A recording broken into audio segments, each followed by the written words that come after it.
মুক্তিযুদ্ধের আওয়ামী বয়ানের মতো জুলাইকেও কতিপয় স্বার্থান্বেষী গোষ্ঠী কুক্ষিগত করে ফায়দা নিতে চাচ্ছে। আসলে সময় তো শেষ হয়ে গেছে, তারপরে আপনি কোঠা আন্দোলনের অন্যতম পথিকৃত ডাকসুর সাবেক ভিপি, সবকিছু বিবেচনায় নিয়ে আপনাকে আর 3 মিনিট সময় দেয়া হলো। দয়া করে 3 মিনিটের মধ্যে আপনার বক্তব্য শেষ করবেন। আমার বক্তব্যের সাথে একই সাথে স্মরণ করছি মুক্তিযুদ্ধের অন্যতম নেতা শেখ মুজিবুর রহমান ৭১-এর ২৫শে মার্চ দিগ্ভ্রান্ত জাতিকে হ্যামিলিয়নের বাঁশিওয়ালার মতো উজ্জীবিত করেছিলেন। ৭৫-এ জাতীয় সংকটে জাতির নেতৃত্বে আবির্ভূত হয়েছিলেন মহান স্বাধীনতার ঘোষক শহীদ প্রেসিডেন্ট জিয়াউর রহমান। আমি স্মরণ করছি বাংলাদেশের সংসদীয় গণতন্ত্রের পথের পায়োনিয়ার ছিলেন নারী শিক্ষার অগ্রদূত দেশনেত্রী বেগম খালেদা জিয়াকে।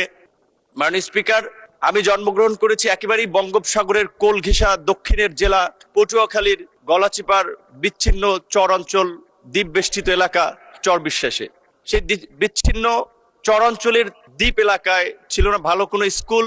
কিছুদিন পড়াশোনা করেছি, তারপর আবার ঢাকা এসেছি। ঢাকার গাজীপুরের কালিয়াকুর একটি মফস্বল এলাকায়, সেটাও এক প্রকার একটা উপশহর। সেখানেও স্কুলে ভর্তি হয়েছি, দেখেছি টিচার সংকট। বিজ্ঞানে পড়াশোনা করেছিলাম, কিন্তু বিজ্ঞানের পরীক্ষা নিরীক্ষা করার যন্ত্রপাতি বা প্র্যাকটিক্যাল করার খুব বেশি উপকরণ ছিল না। এই প্রতিকূলতা মাথায় নিয়েই ঢাকা বিশ্ববিদ্যালয়ে ভর্তি হই। অনেক স্বপ্ন এবং আশা নিয়ে ঢাকা বিশ্ববিদ্যালয়ে ভর্তি হয়ে যখন দেখি হলের একটি সিট পাওয়ার জন্য এক প্রকার আধুনিক দাস প্রথার মতো রাজনৈতিক দলে লেজুর ভিত্তি করতে হয়, তখনই ভেবেছিলাম এই প্রথার পরিবর্তন দরকার।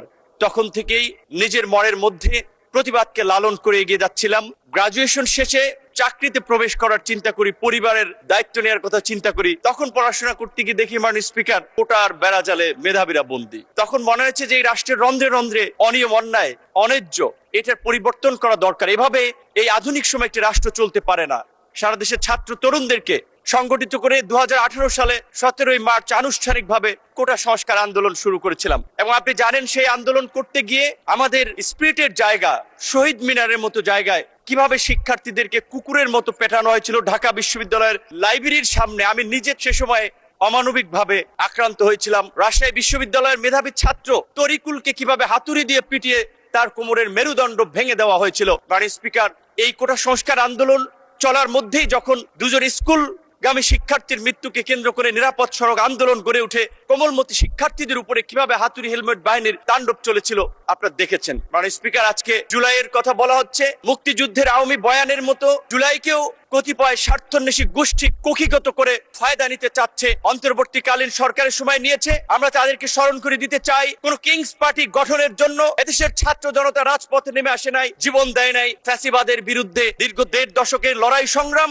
তারই ধারাবাহিকতায় জুলাই তার উৎকৃষ্ট উদাহরণ। আমরা আজকের এই বিরোধী দলের নেতৃবৃন্দ, মাননীয় স্পিকার, আমি শুধু ২-৩টি নিউজ লিঙ্ক আমাদের বন্ধুদের উদ্দেশ্যে পড়ে শোনাতে চাই। আমাদের সংসদ সদস্যের উদ্দেশ্যে যেটা গতকালকে আমাদের একজন মাননীয় সংসদ সদস্য জনাব আন্দালি ব্রাহ্মণ পার্থ তার বক্তব্যে বলেছেন, আমরা যে গত ১৭ বছর লড়াই সংগ্রাম করেছি, দেশের মানুষের মুক্তির সংগ্রামকে এগিয়ে নিয়েছি, আমরা সেটি জেনজির সাথে, তরুণ প্রজন্মের সাথে কানেক্ট করতে পারছি না, যার ফলে তারা হয়তো সঠিক বিষয়টা জানছে না। ২০২০ সালে দীর্ঘ ২৮ বছর পর অনুষ্ঠিত ঢাকা বিশ্ববিদ্যালয়ের ডাকসু নির্বাচনের ভিপি নির্বাচিত হয়ে ওই ডাকসুর কক্ষে বসেই সাক্ষাৎকার বলেছিলাম, সরকারের পতন ছাড়া দেশের মানুষের মুক্তি নেই। ১৬ই জুলাই ২০২০।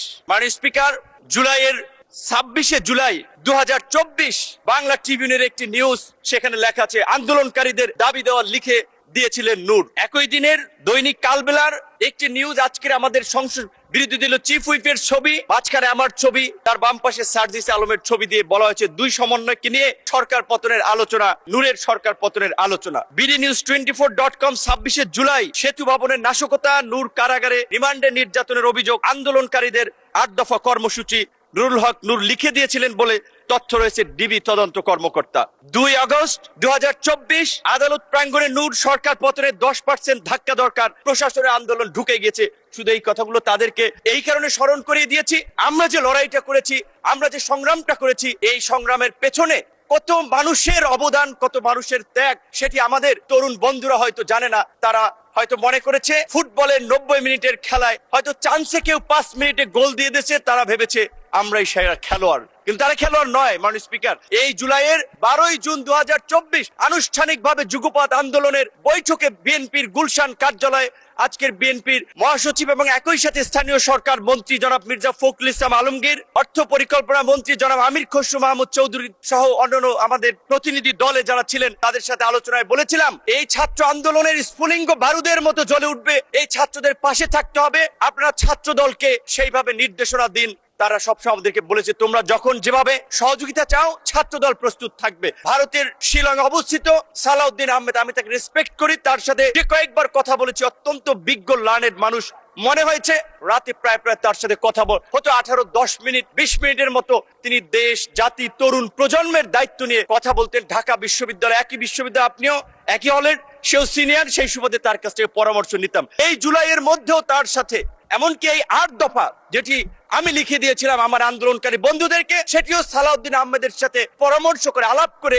মাননীয় সদস্য, আসলে সময় তো শেষ হয়ে গেছে, তারপরে আপনি কোঠা আন্দোলনের অন্যতম পথিকৃত ডাকসুর সাবেক ভিপি, সবকিছু বিবেচনায় নিয়ে আপনাকে আর 3 মিনিট সময় দেয়া হলো। দয়া করে 3 মিনিটের মধ্যে আপনার বক্তব্য শেষ করবেন। ধন্যবাদ আপনাকে। মাননীয় স্পিকার, যদি একটু বাড়িয়ে দেন, এটা হচ্ছে আমার প্রথম একটা বক্তব্য এবং ঐতিহাসিক এই সংসদে এই সময়ে কিছু কথা বলা দরকার, যেই অব্যক্ত কথা অনেকেই জানেন।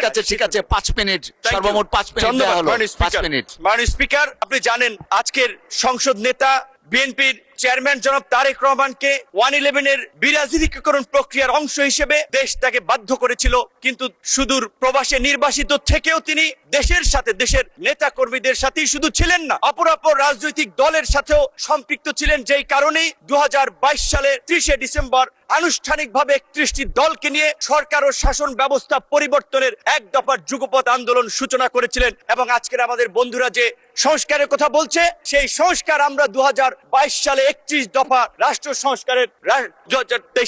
সংস্কারের সেই রূপরেখা দিয়েই আমরা আন্দোলন করেছিলাম। এমনকি এই 24-এর গণ অভ্যুত্থানের পূর্বেও আমাদের আজকের অনেক সংসদ সদস্য এবং সেই সময়ের আন্দোলনের বন্ধুরা আমাকে দায়িত্ব দিয়েছিলেন, বলেছিলেন আপনি কনফার্ম করেন এই আন্দোলনে বিএনপি আমাদের সাথে আছে, সাপোর্ট করবে, তবেই আমরা 1 দফাতে আমরা যেতে পারি। তারই ধারাবাহিকতায় আমি যেদিন গ্রেপ্তার হই 19 জুলাই দিবাগত রাত 20 তারিখে পড়ে গেছে, সেদিন আজকের আমার ডান পাশে বসা মাননীয় তথ্যমন্ত্রী জহিরুদ্দিন স্বপন, তার মোবাইল ফোনে আমির খসরু মাহমুদ চৌধুরী, বিএনপির প্রেস উইং এর কর্মকর্তা সাইরুল কবিরের মাধ্যমে বিএনপির মহাসচিব আজকের এলজিআরডি মন্ত্রী, তাদের সাথে কথা বলি। হেফাজতের নেতা থেকে শুরু করে অন্যান্য রাজনৈতিক দলের নেতৃবৃন্দের সাথে যোগাযোগ করেছিলাম। কিন্তু আমি স্পষ্টভাবেই বলবো, আমি জামাত ইসলামের বিগত দিনের কন্ট্রিবিউশনকে অ্যাকনলেজ করি, কিন্তু আমার সাথে আনুষ্ঠানিকভাবে আন্দোলন সংগ্রামের বিষয়ে আমি এই যে ক্রাইসিস মোমেন্টে এত ছাত্র আন্দোলন লিড করেছি, জামাতের শিবিরের কারোর সাথে আমার কখনো আন্দোলন সংগ্রাম নিয়ে আলাপ আলোচনা নেই। তাদের পরামর্শ আমি কখনো, আমার সাথে সুযোগ হয় নাই কিংবা গ্রহণ করি নাই। তাদের আন্দোলনকে আমি রেকগনাইজ করি।